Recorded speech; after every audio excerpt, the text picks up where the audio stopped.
You're listening to Diva Tonight with Carlene Humphrey, a relationship podcast with a focus on life, love, and friendship.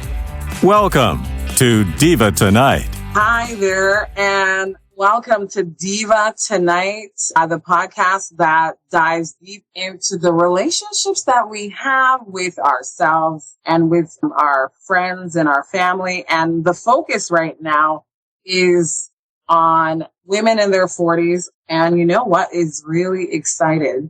My special guest is Melissa. This is not her first rodeo. She's been here before. How are you? Hey, Carlene. I'm good. Second time around. So let's go. Yeah. I mean, like, you know what's interesting is that we always have like a pre-conversation before the show, and you coined the phrase mompreneur. So what is a mompreneur? It's the mesh of being a mother and an entrepreneur, right? And so being a mother responsible for two other lives is a job in and of itself, right? That you just don't have any sick days. You got to still work. It's like you work around the clock. And then like I also have other, I don't want to say projects. They're more like they're businesses. Like I have other businesses. I have other LLCs. I run quite a few things that also keep me busy. And so, so it's like the mesh of the two and really trying to find the right focus. And ultimately, Carlene, like the reason I do all of these things, the reasons I do the most is because I really do believe that like I'm investing in not only our children's future, but also like how am I serving other people, right? How am I serving other things? So it's always hard for me to say no, but it's like just that, in the heart of everything that I'm doing, even in the household, is always serving. Yeah. So that phrase, serving what I'm doing, like acts of service, what does that mean to you? I think like, they say you're in the service industry and you're serving the community or you're serving customers. You know what I mean? It's a hard job when you're doing things for other people and dealing with other people. Yeah. So, I mean, like, for me, service is being able to share and offer and extend your hand. And in that, you are building community, right? So like you're building bridges, and that's what serving mean to me. And I remember, my really cool Pastor Jose and Pastor Annette mentioned that as well. There was like, you have your hands, right? You can either give with your hands or you can take, right?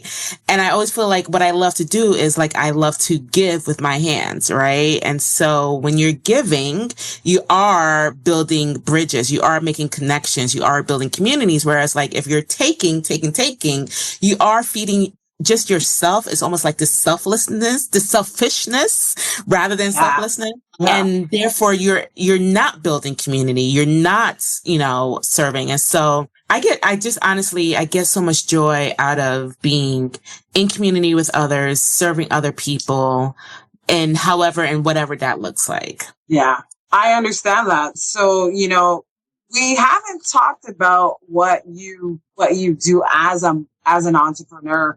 And I did my little bit of homework, and obviously the company that you started is Make Ideas Work. So how did that come to life? I mean, okay, so how did that come to life? But I have another question on top of that. Why did you call the company Make Ideas Work? Because I mean, that's a really catchy phrase. I always get a lot of like feedback on that title, like, oh, that's a really cool name. I love that name, Make Ideas Work. And honestly, so to give you some background, I had been working in the nonprofit sector for a very long time, right? I can't even tell you, maybe at least 15 years. To me, that's a long time for someone who's only 40, right? And something that I had always noticed was that there were people who were very passionate about, and by people, I mean like the staff, who were very passionate about the work that they were doing and very much committed to the mission of the organization in which they worked, in which we worked. And that's why we decided to like do the work that we're doing this, right? Because it's heart work. It's not, like it is hard work, but it's mostly like heart work. and you're not really doing it for like, for the money. Like that's not the ultimate outcome. It is definitely necessary, right, to pay the bills and to survive. But what is driving us is the mission, and to serve. Well, all that to say, in many spaces that I either worked in or served in through working in the nonprofit sector, I've learned and noticed that, and I experienced this myself, where you're so committed, but then it's like, what stresses you out, or what stressed me out, was like the lack of organization, the last minute requests, not knowing what to do and by who and by when and who's doing what. It was a lot of confusion, which always caused a lot of chaos. And what that constantly felt like was, well, I'm committed to this mission, but I'm not feeling like how we operate. Like this is not working for me. And that was a narrative that folks often said. And some folks accepted that narrative, but I was like, there are better ways for us to work better and smarter. And so I had to also like transition and change that train of thought as well for myself, because I was close to accepting that chaos, right? And I was like, but then the impact that it was having on me was not sustainable. It was not healthy. So for example, but when you're talking about chaos, trying to organize chaos, I think of the last place I was working at. I tried to organize chaos, and it's hard to do when not everyone's on board. That's a really good point. And that is something that comes up all the time, right? It's like, how do you get everybody on board? Because it's like, if you only train one person, then maybe that one person is learning something and applying what they learned, but then everyone else around them is still operating that way. It almost looks like that meme where the person is, like typing away and everything else around them is on fire. It's like, I'm fine. Like, yeah, we're not doing that, right? But where I was going with Make Ideas Work was that it was not sustainable, meaning for me, like it became unhealthy because the time outside of work, I was worried about work, and my family started feeling that, right? I started carrying the anxiousness and all of that home with me, and I wasn't happy, and mommy's not happy, or, whatever. Everybody can feel it. It's just, I don't have that same type of energy to pour into the people who matter to me the most, because I'm already stressed out and burnt out. And so I really had to think about a different way of working.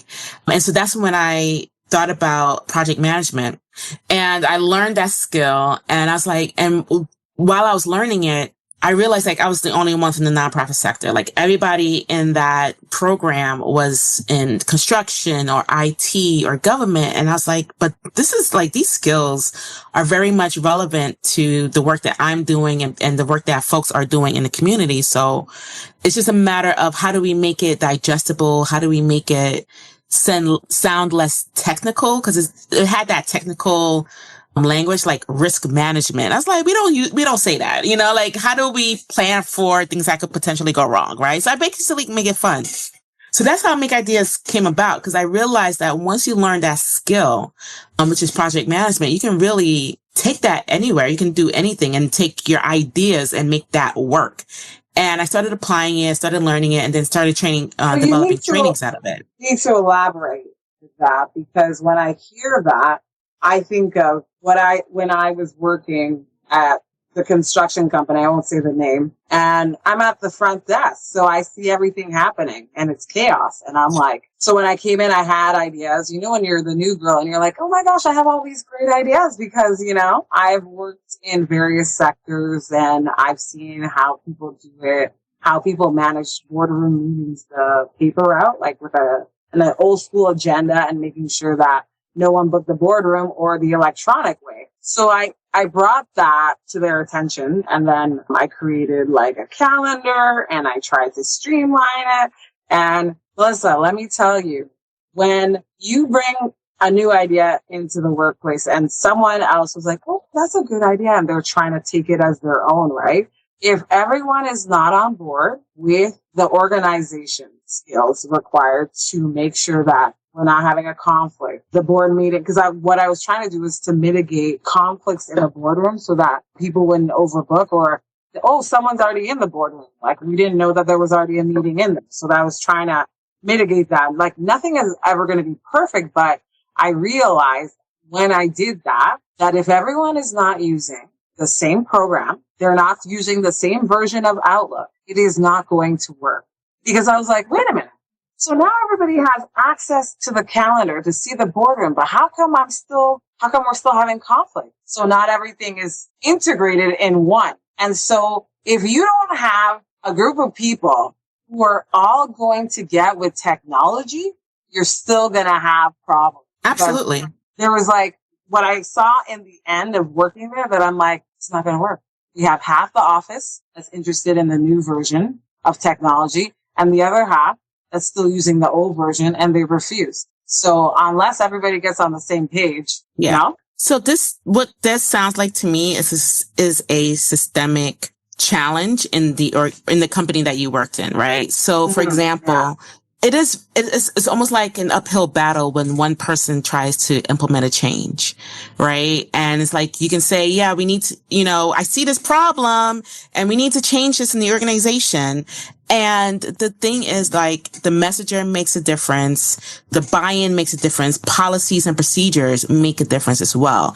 And then on top of that, is there ongoing trainings? What does accountability look like? Are there opportunities because at the end of the day, so for example, I had worked in several organizations where folks were intimidated by technology, whether it's because their age or they were formerly incarcerated, right? And the speed in which technology had advanced, it was like very, very much intimidating to them. So we cannot just assume that someone's going to just use Google Gmail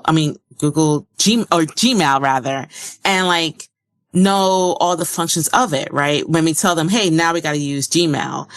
It's a slow reveal how to use it. It's really training. And also there's some really deep fears that people truly have because around the use of technology. Yeah. Yeah. Sorry to interrupt you, but you are right. You did say that. And what's really hard is when you work with baby boomers or people who have been working for a company for 15 to 20 years using the old system of paper and you're trying to go paperless. It's like pulling at straws. And if the top guy isn't on board, you're not going to make those ideas work. Of course. So there's a play on the but words that's why I said it goes back to the messenger and the policies and the procedures, right?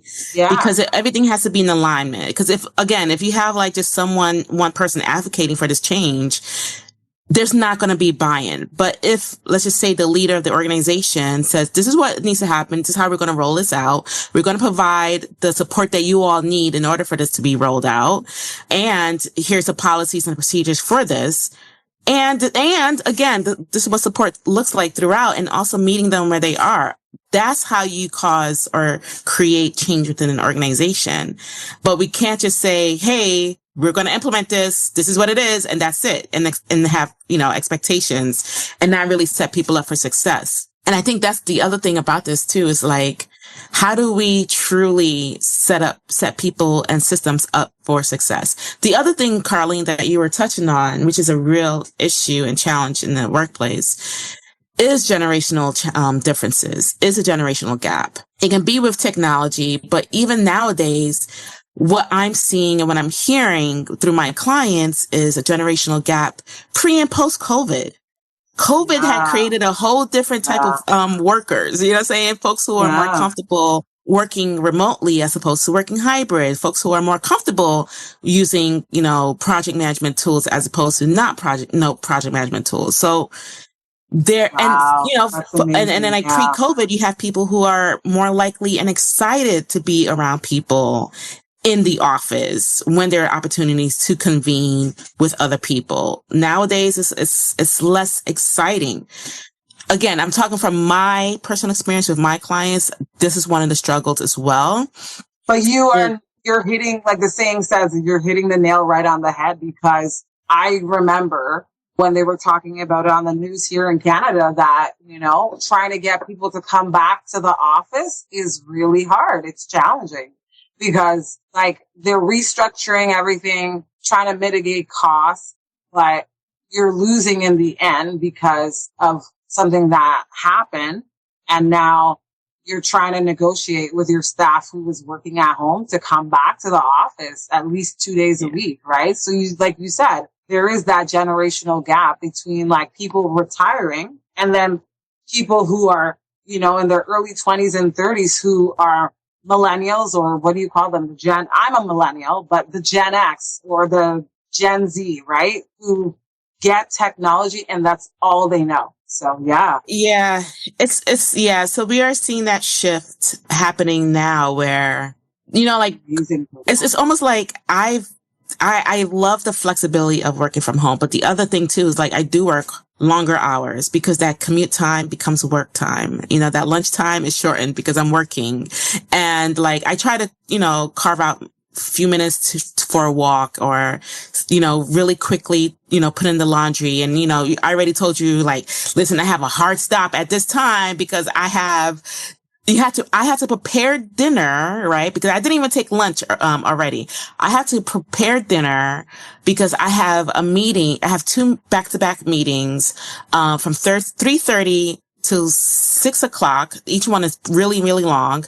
And my kids come home at 4:15. So I need to make sure I have snacks out ready for them, that they have, you know, everything that they need to do their homework, that they know that I'm in a meeting. I cannot be interrupted. And that by the time my 6 o'clock meeting ends, that dinner is already, all I got to do is warm up dinner to be served. It's like that is what a mompreneur look like. Yeah. And so where's Dad? Dad? I'm sorry. Yeah. Is that what you asked? Dad also currently working from home, but today, I mean, he's actually doing some professional development training, you know, outside of home. So yeah. Okay. But Carlene, that's a really good point. You know, like up to this point, up to like, I think January, my husband he just started working from home, but he's hybrid, right? So I've been fortunate in so many ways. One, that I have his support, right? Yeah. He does help around, you know, but also like not everyone has that type of support. You know what I'm saying? And he just started working from home. And so like we are able to sometimes like, what'd you say? Like pass the baton, like, I'm done my shift. You just came home from work. The kids ate dinner. You just have to make sure that they get ready for bed, and right. So we figured out our rhythm, and we're still figuring things out. But that's the other thing. I always think about like other folks who do not have that same level of support as well. Yeah, you know? So and for me, you have the support because of and for everything. Me. Working from home gives me that flexibility of, I can be home when the kids are home. I can, you know, when the school calls, I can say, listen, I can go out and pick them up, you know? And so that's what being remote has helped for me, is that being available more so for both my work, my business, and for my family and for myself as well. Yeah. And you know what? I think as a working mom and juggling many responsibilities requires a little bit of help from your friends. I mean, from your friends and family, but also having a partner that is, like you said, you hand off the baton to him, you know? And so it's kind of like you're doing the 100-meter dash and you have a strong, like when it's a good day, it's a good handoff.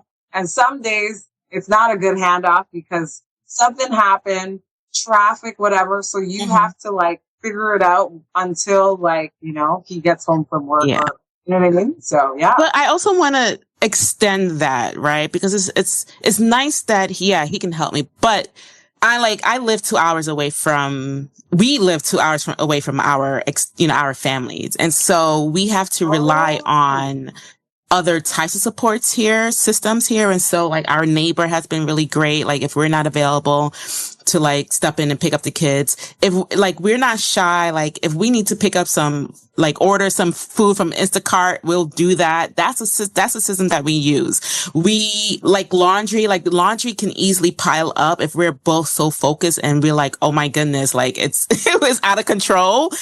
And sometimes we have to like order or request laundry service. And so I think a part of this too is like knowing and extending like what does support look like outside of the household, because my thing is, again, like, how can we work smarter, not harder? Like, even if I pay for these services, I rather spend money on those than like my brain power and get stressed out because, it's everywhere. And now laundry is taking up so much time and I got to fold it. And I'm just, like all of that. And so I have to really like think the about overwhelm, the anxiety. Yeah, like, it can get easy. Yeah, like how do you streamline it? Because I think that's the one thing I wanted to ask is like, do you feel like the pressure as, a mompreneur, like juggling these multiple responsibilities, and how do you feel about that? Like, I mean, on a good day, right? So here's the thing. This is how I juggle everything. As I mentioned earlier, like I knew when I was stressed out and how it bled into my family and how they felt that pain. And I did not want that to continue moving forward. So I'm very strategic. I do not split my time and energy and attention when I'm at work and when I'm with my kids, right? So when my kids are home, right? Like if I'm in a meeting, like we have a conversation about what that looks like. But once this laptop shuts down, you know what I'm saying? And if my family's home, I don't open it while they're awake until they go to bed. And you know what I'm saying? That's when I'm like, all right, I will open it. So I'm not competing my attention between my family and my kids. It's very rare where I do that, because when my kids are up and they need my attention, I'm like, all right, let me just wrap this up. And then I'll give them my attention, my full-hearted attention. They got me. And then the same thing with work. So like if work needs my attention or when it does, like my kids are not here, I give them my attention. But when they do overlap, like I will communicate that with everyone. It's like, it's only short term, it's only short lived. Let me handle this. And then I'm all yours. So that's honestly like how I best streamline everything to the best of my ability. Season 4 of Diva Tonight brings you incredible guests, honest conversations, real experiences, and lessons we can all take with us. Diva Tonight, glamour for your ears. I can understand what you're saying. I'm the oldest there's 5 girls in my family, and I'm the oldest, and I always just, be creative in a way. I felt like I always had to figure things out. Like, because when you're younger, when you're living in a family, like, and there's a big household, like, there's not always a lot of money, right? And I felt like when I was younger, like, I had to, in the summertime, especially with my sisters, try and figure out, where am I going to take them? That's not going to cost too much money because my mom can't give me a lot of money for me to take my sister somewhere like really cool. So like, okay, let's go to the community swimming pool. Let's go to the library. They have like story hour between this time and that time. You know what I mean? And trying to figure it out to make it a little bit funny, even when they did drive me crazy. I'm like, you know what I mean? Marina, I could just go back to that. But I think even as the older sister in that sense, where you're trying to do it all without crashing and burning and trying to keep a happy balance. So I guess where I'm going with this is getting back to you. What advice would you give to a mom now if she's considering going from mom to mompreneur? So the transition piece is, first of all, it's not easy to transition. But what I would say is I'm going to continue speaking on you cannot split your roles at one time, right? Like what requires your full attention at that moment requires your full attention, and give yourself grace and give yourself the support. So for example, like the evening and the weekends are for my family. Like every single night, you know what I'm saying? Like me and my husband, before we go to bed, let me say this, after we put the kids down, right? Me and my husband, we have our chill time, right? Like we will watch a Netflix show or whatever, like that's a non-negotiable. And then like if he and I have some work to do, we can decide like, hey, do we want to, use this time to work on, on each other project, because he's an author and I have, other things. Oh my gosh, he's an author? Wow. He writes fantasy adventure books. So I'm like, we can either use this time to like, you guys are like a power couple. Okay, go on. Sorry, go ahead. So to focus on our own things, or we can just like chill. And sometimes we chill together? Are we working on our own projects together and we check in? Or, you know, saying sometimes it's just a matter of like like just sipping tea and just watching the sunset, like whatever the case may be, you know? But it's like we at least have that conversation. Now, I think multitasking is overrated, right? There are some things that you can multitask that does not require the same amount of brain power or attention. So, for example, I can speak to you and probably like, you know, send a text to my husband just saying hi at the same time while having a conversation with you. But I can't have a conversation with you and facilitate a workshop at the same time. You know what I'm saying? Because they both require my same amount of attention. You know what I'm saying? So it's like, we're not going to do that. So right now I'm giving you my full attention. And that's the same thing that I would do in my household. When it's my business during the day, I'm on it like it's work, you know? If it spills over, then I'm communicating with everybody. Just give me a moment. I'm going to whatever. But when it's my family time, it's non-negotiable. It's family time. You know what I'm saying? Like we have movie nights, we cook together, we eat together. When we at the table, there's no technology, there's no TV in the background. We ask icebreaker questions. We get to know how each other, you know, how our day went. We're fully present. And those are the things that don't require How old money. are your kids? They're 7 and 11. Oh, you know, okay. And that's the thing. Like, those are the things that don't require money. We go for walks. I teach them how, you know, we teach them how to ride bikes. You know, we take rides around the block and things like that. And you know, one thing that I always remember when I was younger was like memories. And I remember as I got older, I was like, I always want to create memories for my kids. And I don't want my kids to remember mommy working all the time, but mommy also was always present. Mommy, you know, knew her boundaries, you know, and so that was something that I have come to learn and realize later on. And so yeah, you know, I block out time for everything. If you want to talk about transition, you got to really block out time and use that calendar and really manage yourself very, very well. No, like you said, to be an executive or to project manage, you're managing people. You're also having a cohesive unit. You know what I mean? Trying to mitigate different personalities. Like you're managing a household, you're managing your company. And I think when you think about it, at the end of the day, it's kind of, you know how they say those skills are transferable. The way you manage your household is the way you manage your life. And if you want everything to run a certain way, you have to be organized and do the things that you don't want to do. You know, the reps, like you have to do laundry, you have to do this.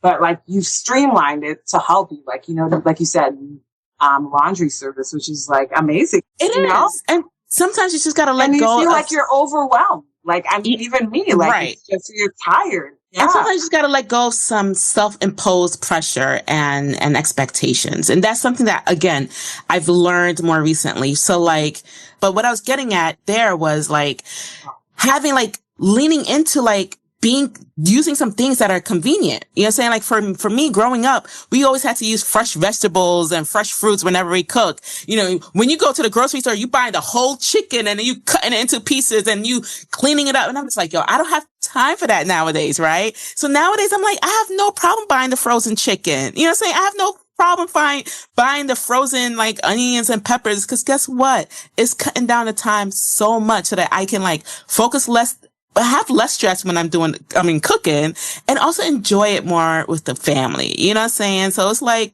so like, I love now that we are in this age and era where we have more options for like, you know, if I'm having company, I don't have to cook. I can just, you know, order from a local restaurant or get it catered. You know what I'm saying? Like I have options. And guess what?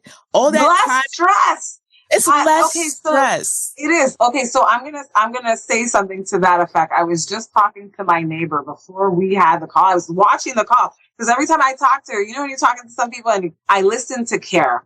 You know what I mean? I'm a listener and I'm gonna remember what you say. Where some people are just listening to listen and they're not retaining the information. I try to be helpful if I can, but what she said to me, I told her like last year she had her, what do you call it? Her regular birthday. And I'm like, don't stress out this year.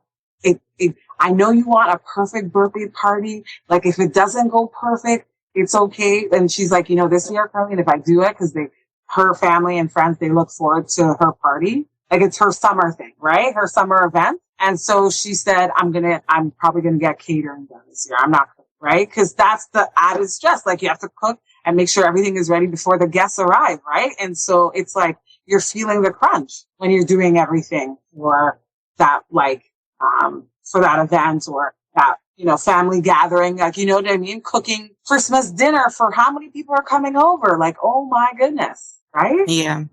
Yeah. Yeah. And that's when I learned, I think this was during COVID and my daughter was turning 4 and we had our first birthday party we just bought this house and we had our first birthday party for her. And I remember, I think I had made food but the food wasn't ready in time and folks were coming in early and I was just like, oh my gosh. And so the pressure is on. And Colleen, a lot of folks were asking me like, so what's the food? When's the food's going to be ready? And I had like little snacks that you can eat, but I kid you not, I had a panic attack. Like I went into my room and I felt like I just wanted to crawl into the closet and just cry because I felt like I was just doing that was when I felt like I felt so much pressure. It wasn't like I was doing too much, but I felt that pressure. And since then, I was like, this is what I'm going to choose to do. I'm going to choose not to cook, right? I'm just going to have it catered from here on out. Because at the end of the day, for me, what I pay for catering turns out to be the same as if I were to cook it and clean it and all that. I'm like, it zeroes time versus money. That saying never gets old, right? It's or just ask people to do a potluck. You know what I'm saying? Just do a potluck. And Carlene, I kid you not. The other thing I wanted to mention about parties is who's it really for, right? My father always said, like, whenever we have a party, like, it's not really for yourself. It's really for other people, right? Cause it's like you're catering to other people. You're hosting them. It's like, you're always keep them in mind as you're having this party. And so I think about parties differently now. I'm like, I love what is it your that parents instilled in you? I think I even remember that story of when you were a kid. I'm going to tell you, you were talking about your dad when you were up late with him and your dad made those car fresheners and you were like, oh yeah, helping with that. Yeah. Just memories, but it seemed like they instilled some good value system. Some of it, right? Yeah. I mean, like, definitely. Not like you're eating a lot of organic food, girl, because I wasn't having no fresh chicken. Like, I mean, my mom was all about organic and she didn't want any sweets in the house. So I remember that. I'm just like, my parents are Caribbean. Okay. That's what they know. And I feel like I swear there's one more thing I got to say. I watched this thing on Instagram and I think majority of people who are from the Caribbean can relate to that mom yelling at her daughter who owns her own house. And her mom is like, didn't even make the bed yet. You know what I mean? It's so interesting to see that because I think a lot of people can understand, that whole experience because there's just how Caribbean parents are. Like they're just a little bit stricter than, the average Joe. Yeah. There's so many things about that are just like, wow. Yeah. Mm-hmm. And so I think in terms of family, we do what we can the best way that we know how to. But I think the one thing that I think is good that you're doing and you're instilling with your kids is family dinners. I think I really wish that we did that more because I remember going to this guy I was dating and every Sunday they had family dinner and it was a traditional thing.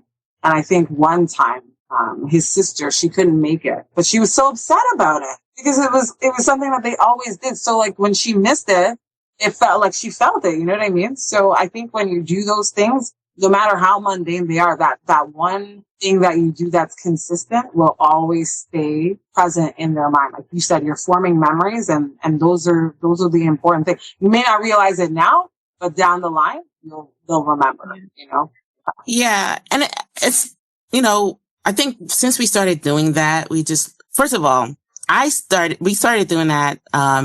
I remember growing up, we all had like TVs in our own rooms. And so it was like a hotel. You just go, you bring your dinner, you go straight to your room and you just watch TV. And, and there's like, there was no interaction because everybody just went in their own way. And so we started doing that more recently because I don't know. I just felt like the screens were getting in the way. And then I just learned so much about our children at the dinner table. And then now they look forward to dinner time. Now they look forward to like reading a question in an icebreaker. And then now, like, they willingly share things with us, you know, without like, now, like, when they come home, it's not like, how was school? It's fine. Like, they tell us, let me tell you what so-and-so did. Let me tell you what happened today. You know, it's like, they're more willing to share because I feel like we started that, what is it? I'm sorry. Tradition, I guess or we like, gave them the invitation to like really speak up and that their voice mattered, you know? Oh, okay. Yeah. Like it's like a conversation starter, like the whole thing. Like they're now transparent with you. Like, you know what I mean? They're more open. They are.